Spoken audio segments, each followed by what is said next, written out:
Do you know what terrifies people the most? Not your anger, not your mistakes, not even your absence. What truly unsettles them is when you stop playing the role they wrote for you, when you no longer show up where you used to, when you stop explaining yourself, when you become quiet but not lost, still but not submissive. That silence is a rupture, and the world feels it. I've observed this again and again. The moment a person withdraws their energy, their approval, their availability, everything changes. Not because the world has changed, but because they have ceased to abandon themselves. You see, for most of your life, you've been taught to be available, to give, to listen, to show up, even when no one shows up for you, even when it cost you your peace. Why? Because you believed that love must be earned through obedience, that being wanted means being needed. But this is not love. This is a distortion of love, rooted in your unconscious. The truth is, what you think of as kindness may actually be your persona, the mask you wear to be accepted. And beneath that mask lives the shadow, the hidden part of you that is tired, resentful, and afraid to be alone. But the moment you withdraw, you begin to see the cost of living disconnected from your own center. You begin to feel the parts of yourself that have been whispering for years, asking you to come home. Withdrawal is not weakness, it is a reclamation.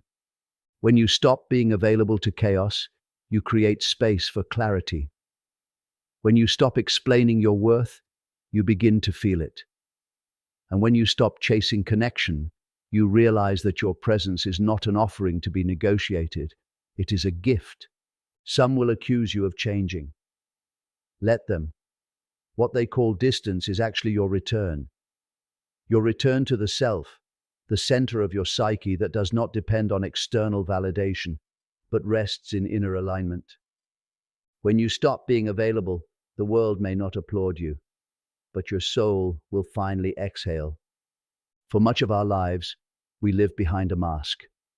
I called this mask the persona, our social face crafted not by authenticity, but by expectation. The persona helps you survive, yes. It allows you to be liked, to be accepted, to navigate the world. But make no mistake, the persona is not who you truly are. It is who you became to avoid rejection. And what happens when you wear the mask too long? You forget what your real face looks like. You become the good daughter, the agreeable son, the reliable friend, the patient lover. You say yes when you want to say no. You listen to complaints while silencing your own pain. You keep showing up for people who wouldn't even notice if you disappeared. Why? Because beneath that persona lives a shadow, terrified of abandonment. But here's the secret I want you to hear clearly. When you abandon yourself to avoid being abandoned by others, you are already alone. The price of the persona is steep. It costs you your vitality, your voice, your inner compass. You become emotionally bankrupt, giving more than you have, hoping that if you are good enough, kind enough, useful enough, someone will finally stay. But people don't fall in love with masks. They fall in love with presence. And presence can only come from a person who is rooted in themselves. When you stop being available, when you let the persona slip and allow your truth to surface, you might lose people, but you will also lose your resentment. You will lose your anxiety. You will lose that quiet ache that follows every people-pleaser home at night. This is not rebellion. This is individuation, the process of becoming whole. It is the sacred shedding of roles that no longer fit the soul you are becoming. So ask yourself, where are you still wearing a mask? Whose approval are you still chasing? And most importantly, what would happen if you stopped? Because when you withdraw your energy from maintaining the persona, what emerges is something far more powerful than performance. What emerges is you. The moment you withdraw, something else awakens, the shadow. Not just yours, but theirs too. You see, every time you stepped back, every time you said enough, you disrupted a psychological agreement you didn't even know you had. People don't just respond to who you are, they respond to the role you've played in their unconscious world. And when you stop being available, you're no longer feeding their fantasy. You're no longer the caretaker, the emotional sponge, the predictable savior they depended on. This disturbs their balance and it terrifies them. But I must tell you this, their reaction is not your responsibility. When you begin the work of individuation, when you reclaim the parts of yourself you gave away for acceptance, others will project their discomfort onto you. I saw it time and again. Withdrawal from dysfunction does not go unnoticed by the unconscious. It triggers abandonment wounds, control mechanisms, and shadow projections in others. They may say you've changed, accuse you of being selfish, cold, detached. But what they are really feeling is the absence of control. They are no longer in orbit around your overextension, and their own shadow cannot bear it. The ego hates change because change threatens identity. If your role in their life validated their sense of power, superiority, or emotional dependency, your absence will feel like betrayal. But here's what I want you to understand. Silence is a mirror, and when you stop speaking, they are left to face their own reflection. And yes, this will stir your own shadow, the part of you that fears being disliked, misunderstood, or left behind. The voice inside that says, maybe I'm too much. Maybe I should go back. Maybe I owe them more. You owe no one the version of yourself that was built to survive pain. What you owe is to the self that has long been waiting underneath the noise. So let your silence be sacred. Let it be a boundary. Let it be a reckoning. Not to punish others, but to finally meet yourself outside of the expectations you once confused for love. Because when you stop being available, you start to see clearly, not only who they are, but who you've always been. When you stop being available, the persona begins to crack. The persona is the mask you wear to meet the world. It is not false, it is functional. It helps you adapt, survive, be accepted. But over time, many confuse the mask for the self. They believe that being agreeable is the same as being kind, that being needed is the same as being loved, that being silent is the same as being strong. But what happens when the persona no longer protects you, but imprisons you? You see, when I observed individuals collapsing beneath the weight of their own kindness, I knew they were not weak. They were exhausted. Exhausted from wearing a mask that served others but silenced themselves. And every time they smiled through disrespect, gave without reciprocity, or tolerated what bruised the soul, they weren't being noble. They were being devoured by a mask that was meant to protect them. Withdrawing availability shatters this illusion. Suddenly you find yourself alone, not in a negative sense, but in a clarifying one. There is no longer a need to perform, to please, to entertain. The silence becomes honest, and in that honesty, the persona begins to slip, and something deeper emerges. At first, this feels terrifying. The identity you've built around being agreeable, supportive, always available, it's crumbling, and so is the validation it brought you. But this collapse is sacred. It is the breaking of a false self that could never carry the weight of your truth. You begin to realize how much of your life was lived to manage perception, how much energy you spent making sure others saw you as good, helpful, desirable. But in doing so, you ignored the voice beneath it all, the one asking, "But who am I without the mask?" When the persona cracks, the self begins to speak. And the self does not care for applause. It does not perform. It does not bend for love. It simply is. This is not arrogance. This is authenticity. You are not rejecting others. You are reclaiming yourself. And once you taste the peace of no longer needing to be liked to feel worthy, you will never settle for the noise again. You will no longer confuse sacrifice with love. You will no longer betray yourself for inclusion. Because when you stop being available, what breaks is not the connection, it is the performance. And what emerges is not isolation, it is freedom. When you stop being available, silence reveals what noise once concealed. And in that silence, the shadow emerges. The shadow is everything within you that you've exiled in the name of being good, being loved, being accepted. It is not evil, it is not your enemy. It is simply what you have denied. Your anger, your need, your jealousy, your truth. All of it lives there, buried under layers of politeness and self-abandonment. You see, I did not invent the shadow to frighten people. I revealed it because I knew what you do not make conscious will control you from the dark. It will leak into your relationships, your patterns, your suffering, and you will call it fate. So when you stop making yourself endlessly available, when you stop being the savior, the peacemaker, the one who always says yes, you begin to hear a different voice within. One you had silenced long ago. It's the part of you that's tired of shrinking. The part that's angry at how often you've betrayed your truth to preserve peace. The part that refuses to be invisible any longer.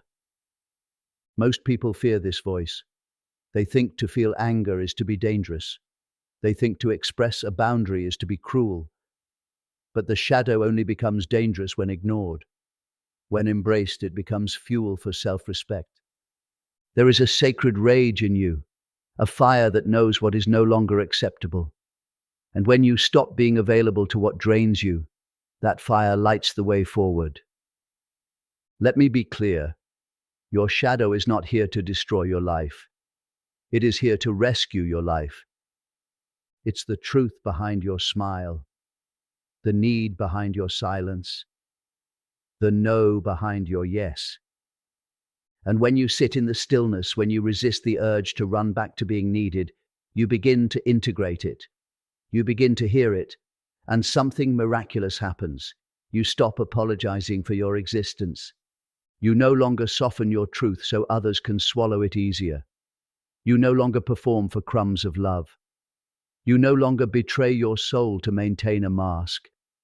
This is not rebellion. This is individuation.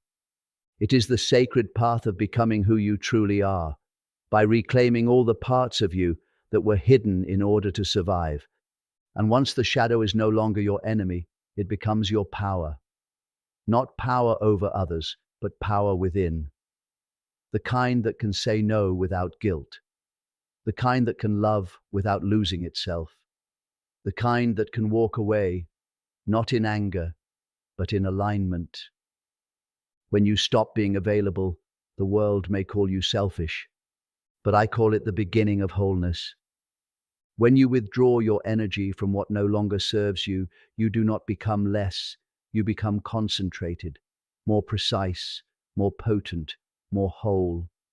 You become a self that is no longer fractured across 1,000 obligations, expectations, and roles. You return to the center. This is not retreat. This is reclamation. You begin to see what you were never meant to carry, the personas you wore to be loved, the scripts you followed to feel safe, the duties you inherited that were never yours to begin with. And in that seeing, something begins to die, not you, but the illusion of you. The persona, that polished mask we present to the world, was once necessary. It helped you survive. It allowed you to function in a world that doesn't often reward authenticity. But when you become available to everything, when you play every role, the persona becomes a prison. Your truth gets buried beneath performance. So what happens when you withdraw?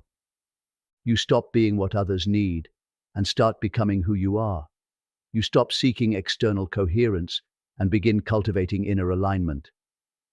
This is where individuation truly begins. You are not here to be everything to everyone. You are not here to be endlessly accessible.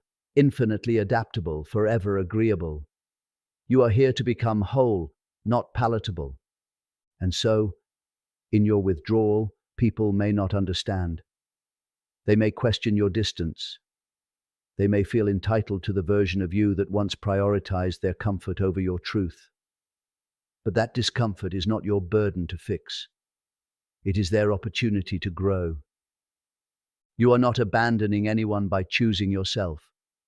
You are simply refusing to abandon yourself again.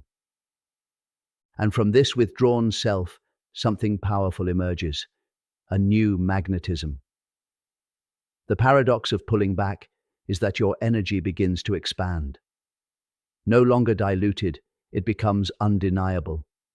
People feel it. Some will be drawn to your clarity, others will be disturbed by it. Let them. Your worth is not found in how easily you are received, but in how deeply you are rooted. And as you root, you notice something else. You no longer react, you respond. You no longer chase, you observe.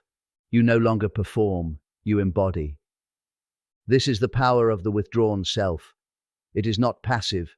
It is not cold. It is not indifferent. It is conscious, grounded, and fiercely awake. You no longer exist to be consumed. You exist to be, in fullness, without apology. When you stop being available, what arises first is not always peace. It is silence. And for many, silence is terrifying, because in silence, you can no longer drown yourself in noise. In silence, the truth begins to speak. This is the moment most turn back. They mistake the discomfort of emptiness for a sign they've done something wrong. They reach for distraction, for validation, for something to fill the space where people used to stand. But if you stay, if you allow that silence to unfold, you will begin to hear what the world kept you from hearing, the voice of your own soul. That voice may begin with grief. It may reveal how many years you gave yourself away, how often you smiled when you were aching, how deeply you betrayed yourself in the name of being chosen, approved of, or included. These truths are not punishments, they are liberations. For you cannot free yourself from what you refuse to feel. When I speak of the unconscious, I do not mean a dark abyss. I mean the forgotten, the buried, the unheard. And when you withdraw from external noise, the unconscious begins to rise. The shadow emerges, not to shame you, but to integrate, not to hurt you, but to heal you. In the silence, your shadow begins to take form. You see your anger not as something shameful, but as a boundary that was never expressed. You see your jealousy not as weakness, but as a signal of suppressed desires. You see your people-pleasing not as virtue, but as fear masked as love. And something shifts. You begin to reclaim these parts. You stop calling them flaws. You begin to recognize them as messages, invitations, each one a thread leading back to your wholeness. In the silence, the anima or animus may emerge, your inner opposite. If you have lived too long in rationality, the feeling life begins to surface. If you have hidden your softness, your inner masculine awakens. Balance begins where the noise ends. It is not easy. You will be tempted to run back to the familiar. But I ask you this: how many times has the familiar broken you? How often has your availability to the world cost you your availability to yourself? This silence is not punishment. It is initiation. Because after the silence comes the signal. You begin to hear what your soul has been saying all along. You begin to sense what you were always meant to become. And you realize the only reason you could not hear it before was because you were too busy answering calls that were never yours to answer. Now, you are listening, and for the first time, you are hearing the truth. When you withdraw, something remarkable begins to unfold. Slowly at first, almost imperceptibly. The same people who once drained your energy no longer reach for you in the same way. The invitations that once fed your need for belonging lose their flavor. The world does not chase you when you leave it. It simply reveals who and what was sustained only by your constant availability. I have always taught that life is symbolic, that reality speaks in patterns, not just words. And when you withdraw, the symbols become clearer. You begin to see who remained because they respected your essence and who vanished because they depended on your performance. Withdrawal is often mistaken for coldness, but true withdrawal is warmth turned inward. It is the soul calling your energy back from every place it was scattered, every room where you overextended, every conversation where you overexplained, every relationship where you overgave. This return is not selfishness, it is self-remembrance. The persona, the mask we wear to survive, is often shaped by our need to be available. We become the agreeable one, the helper, the provider, the perfect partner, the always there friend. But every time we say yes to something that violates our truth, we fortify the mask. And every time we dare to withdraw, we loosen it. True healing is not about becoming someone new. It is about shedding the false self we constructed to be loved. The act of withdrawal reveals how deeply you were living for others. It exposes the extent to which you abandoned your own needs to maintain connection. And it invites you into the sacred responsibility of choosing yourself, not in defiance, but in devotion. This is the gateway to individuation, the central process of becoming whole. To individuate is to return to the self, the archetype of inner totality that exists beyond approval, beyond role, beyond repetition. It is to live from your center rather than from the demands of the outer world. When you stop being available, the ego trembles. It fears abandonment, insignificance, and loss. But the self rises. It does not seek applause. It seeks coherence. It seeks inner harmony. And only when the noise of the world quiets can this harmony begin to take shape. Let yourself be misunderstood. Let yourself be less reachable. Let yourself feel the discomfort of disconnection. For it is only through disconnection that you can finally connect to the truth of who you are, beneath the need to be everything to everyone. There is a moment in every true transformation where the withdrawal is not just from others, it is from the version of yourself that once needed them. You stop being available to the anxious self that chased validation. You stop answering the voice that begged to be chosen.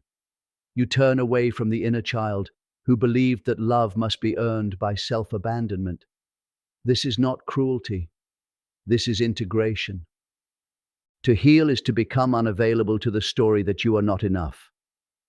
And this begins when you stop feeding it with your energy, your decisions, your relationships. Most people seek peace by trying to change the world around them. They rearrange circumstances, swap partners, leave jobs. But the real shift happens when you stop responding to the parts of yourself that were created by trauma, survival, and performance. I do not speak of rejecting these parts. I speak of meeting them with awareness. The wounded inner child, the abandoned inner lover, the performer behind the persona, they all live within you. But they are not meant to steer your life. They are meant to be seen, embraced, and gently placed where they belong, in the past. When you stop being available to your old coping mechanisms, they begin to dissolve. The compulsion to fix others, the fear of being forgotten, the pattern of overgiving. These are symptoms of a psyche still trying to secure safety from the outside. But once you meet your own gaze in the mirror and say, "I will not abandon you again," something irreversible happens. You begin to trust your solitude. You begin to feel the quiet pulse of the self, steady, unshaken, whole. And as you honor this inner presence, the need for outer approval loses its grip. This is the great paradox. When you stop betraying yourself for love, you become deeply lovable. Not because others finally see you, but because you finally see yourself. In this space, your boundaries are no longer punishments, they are prayers. Your silence is no longer a withdrawal, it is a return. And your unavailability is no longer a wall, it is a doorway, protecting the sanctity of your becoming. When you stop being available to who you used to be, you become who you were always meant to be. Not a projection, not a persona, but the self, rooted, radiant, and whole. You will notice something strange when you finally stop being available to the noise of the world. You will begin to hear the voice that has been whispering beneath it all along. The voice of the self. Not the ego, not the shadow, not the persona trying to be loved, but the truth of who you are. This voice is quiet, but it is not weak. It does not shout to compete with the world. It waits. It waits for the moment you stop chasing what was never meant to be yours. It waits for the moment you lay down the roles that kept you safe. It waits for the moment you become available, not to the external, but to the internal. You see, the more you become unavailable to the drama, the validation games, the constant proving, the more you awaken to the calm of being. The more you withdraw from needing to be seen, the more clearly you see. Not with the eyes of performance, but with the eyes of presence. This is the freedom most people never touch. They believe freedom is doing whatever they want. But real freedom is no longer needing to prove who you are. Real freedom is being available to your own essence, even when no one is watching, even when no one applauds. When I spoke of individuation, I did not mean becoming special. I meant becoming whole. The path to wholeness demands one thing, that you stop abandoning your truth to maintain someone else's comfort. You were not born to be available to every opinion, every projection, every invitation to betray yourself. You were born to live in harmony with your inner world. And when you do, something beautiful happens. The outer world begins to mirror that harmony. No longer do you attract chaos. No longer do you chase love. No longer do you tolerate half-truths and hollow promises. Why? Because you are no longer available to them. You are available to peace, available to clarity, available to love that does not cost your authenticity. Let them say you've changed. Let them say you're distant. Let them say you've pulled back. They are not wrong. You have become unavailable to the old patterns, to the old games, to the life that required you to forget yourself. And now you have remembered. You have returned. Before we end, I invite you, if this message echoed something within you, if you felt your own story in these words, leave a comment below. Speak from the place that has been waiting to be heard. And if you want more of these conversations, these invitations to go inward, make sure you subscribe. This journey is not meant to be walked alone, and I will be here, reminding you always of who you are. Until next time, stay true to what you've become available to yourself.